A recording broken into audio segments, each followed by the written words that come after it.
कांग्रेस की अगुवाई में देश की आवाज बनने से लेकर कई प्रस्तावों को स्वीकार करवाने, बंगाल विभाजन को रद्द करवाने जैसी बड़ी सफलताओं ने आजादी के आंदोलन को नई दिशा दी हुई थी। देश का लगभग हर बड़ा आंदोलनकारी कांग्रेस के मंच से जुड़कर आजादी की आवाज बुलंद कर रहा था। सफलता के इन्हीं मजबूत एवं महत्वपूर्ण कदमों के बीच 1912 का बांकीपुर अधिवेशन संपन्न हुआ। इसी अधिवेशन में पहली बार एक डेलीगेट के रूप में पंडित जवाहरलाल नेहरू जी ने हिस्सा लिया।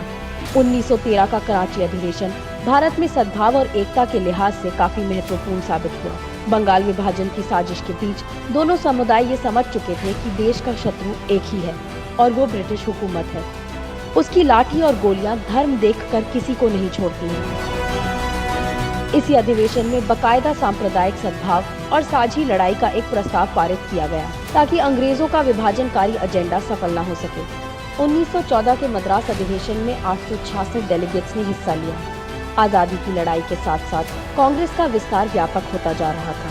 कांग्रेस और देश आजादी की प्रभावशाली लड़ाई लड़ रहे थे।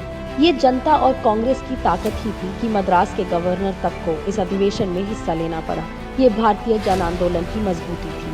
एसपी सिन्हा की अध्यक्षता में 1915 का बॉम्बे अधिवेशन स्वतंत्रता संग्राम के लिहाज से बेहद महत्वपूर्ण साबित हुआ। इस अधिवेशन में कांग्रेस के संविधान में बदलाव किया गया और कांग्रेस की ताकत दुगनी हुई।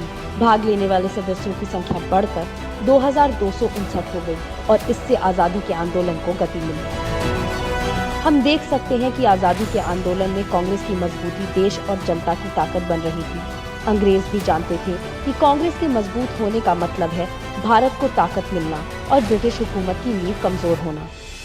और ब्रिटिश हुकूमत की इस नींव को खोखला करने के लिए इसी 1915 की कड़कड़ाती ठंड में आजादी का महानायक भारत भूमि पर आ चुका था और बहुत जल्द देश का भविष्य बदलने वाला। जय Hind. Write to us with your ideas and feedback at dharohar@imc.in.